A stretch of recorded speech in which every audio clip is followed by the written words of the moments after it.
with everyone's taking seriously their internal purification. Because Krishna consciousness is a change of heart. सर्वांनी त्यांचे आंतरिक शुद्धीकरण गांभीर्याने घ्यायला हवे, कारण कृष्ण भावनामृत म्हणजे हृदयाचे परिवर्तन. बाह्य रूपाचे वैशिष्ट्य तेवढेच महत्त्वपूर्ण ठरते जेवढे हृदयाचे परिवर्तन घडत असते. नाहीतर रोनाल्ड रीगन देखील अगदी प्रभावी भाषण देऊ शकतो.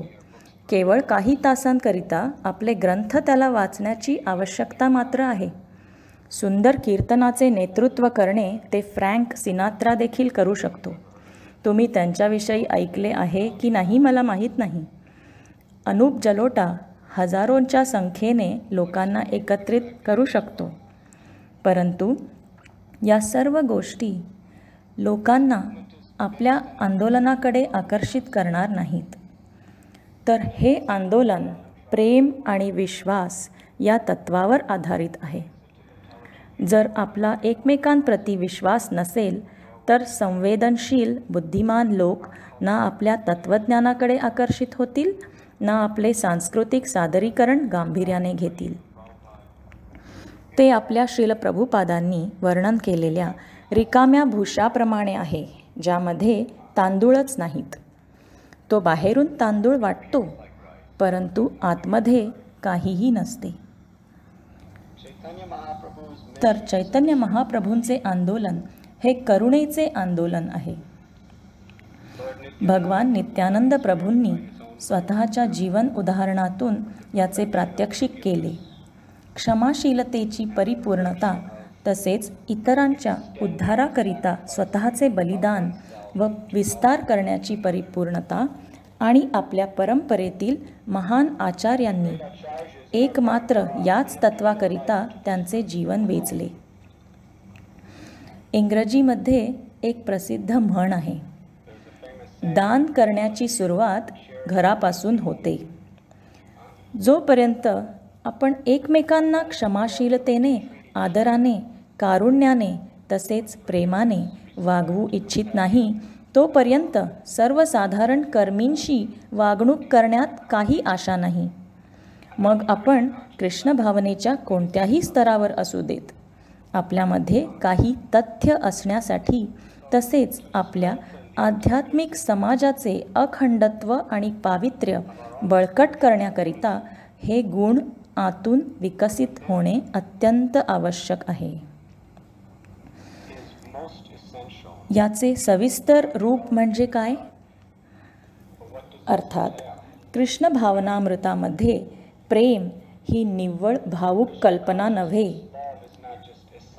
तर प्रेम म्हणजे नम्रता आणि सेवा व्यक्त करणे, स्वतःला अखेरीस ठेवून इतरांना प्राधान्य देणे. अर्थात एखाद्या नवशिक्या भक्ताकरिता ते अत्यंत कठीण आहे, परंतु तीच तपस्या आहे. हे मोल आपण द्यायलाच हवे. वैष्णवांच्या सेवेत रत असताना स्वतःला शेवटी ठेवून इतरांना प्रथम संधी देऊन आपण आपले त्यांच्याप्रती प्रेम दर्शवू शकतो. प्रेमाचा अर्थ केवळ पुष्पांचे आदान प्रदान करून माझे तुमच्यावर प्रेम आहे असे म्हणून अर्ध्या रस्त्यावर जाऊन त्या व्यक्तीची निंदा करणे नव्हे. प्रेम सेवेद्वारे व्यक्त केले जाते आणि सर्वात महान सेवा म्हणजे एकमेकांना कृष्ण भावना भावित होण्याकरिता या ना त्या प्रकारे पुढे प्रगतशील होण्यास मदत करणे. आणि संगात असताना आपण एकमेकांशी अशा रीतीनेच वागणूक करतो. मग विश्वास करा, समाजाच्या विविध क्षेत्रांमधून हजारो प्रामाणिक जीवात्मे भगवंतांचा आश्रय घेण्याकरिता येतील. यात काहीही शंका नाही, कारण प्रत्येकजण वैकुंठाच्या शोधात आहे आणि हा भाव म्हणजे वैकुंठाची परिभाषा आहे. श्रील प्रभुपाद म्हणायचे की वैकुंठ भावना म्हणजेच इतर सर्वजण माझ्याहून श्रेष्ठ आहेत, म्हणून मी तुमचा दास आहे. तर वास्तविकतः आपल्याला या आंदोलनाचा प्रसार होणे जर इच्छित असेल तर ही प्रथम गरज आहे.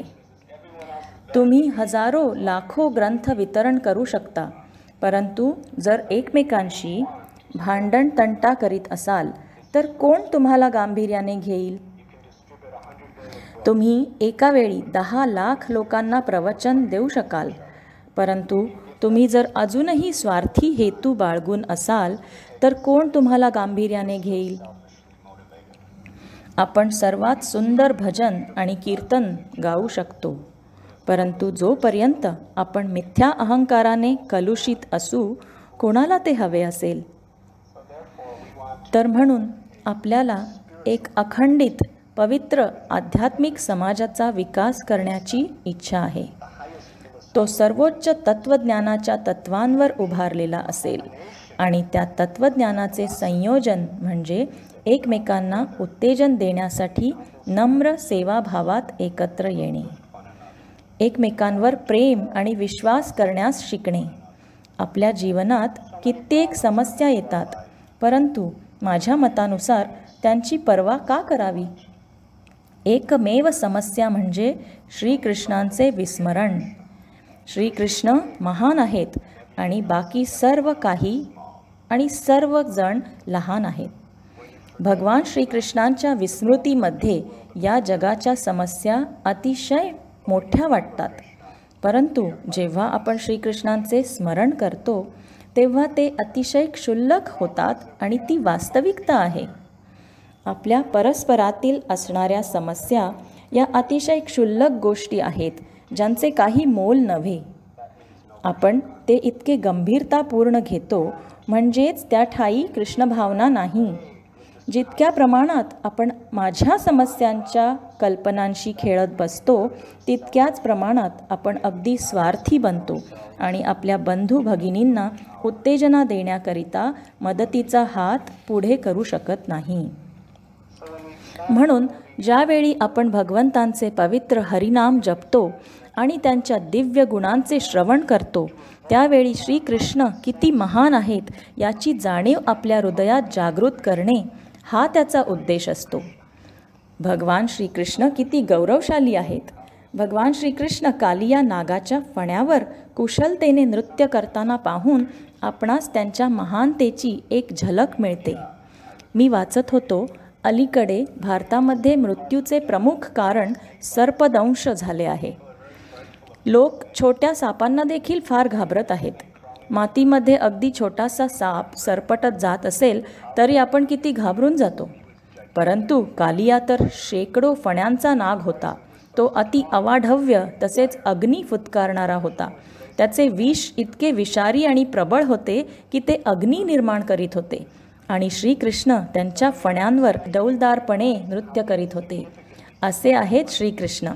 तर जेव्हा आपण जाणतो की श्रीकृष्ण किती महान आहेत तेव्हा आपणास कळून चुकते की आपण किती लहान आणि क्षुल्लक आहोत.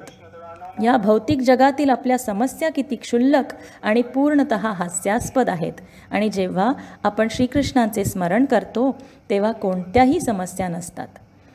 अलीकडे मी हयग्रीव महाराज यांच्यासोबत होतो. ते त्यांच्या मृत्यूशय्येवर निजलेले होते. वैद्यांच्या मते त्यांच्याजवळ जगण्यास केवळ 2 ते 3 महिनेच बाकी आहेत.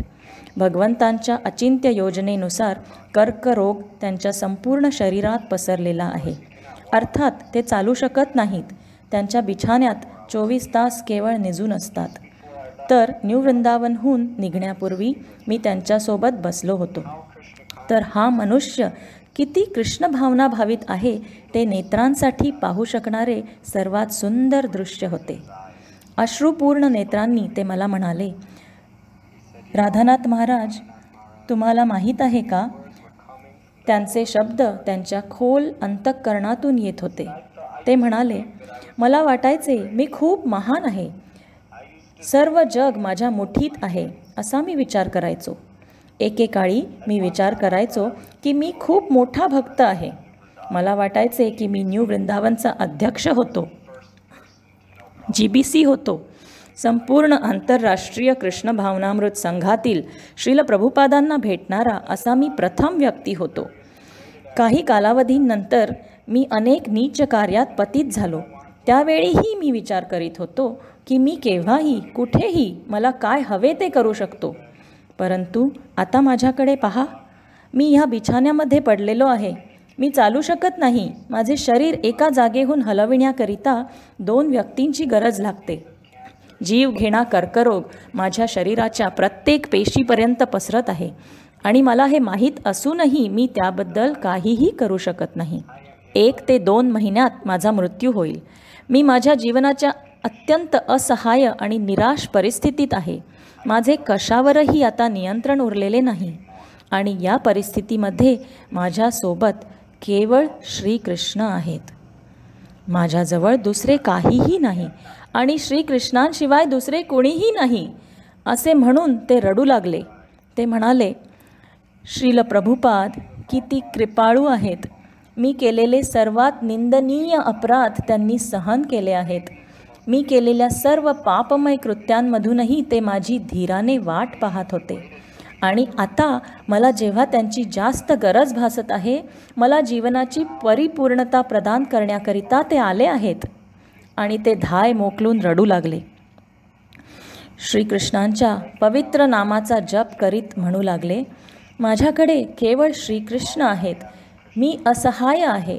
श्रीकृष्ण मला काय देऊ इच्छितात तो त्यांचा अधिकार आहे. तो त्यांचा शाश्वत अधिकार आहे.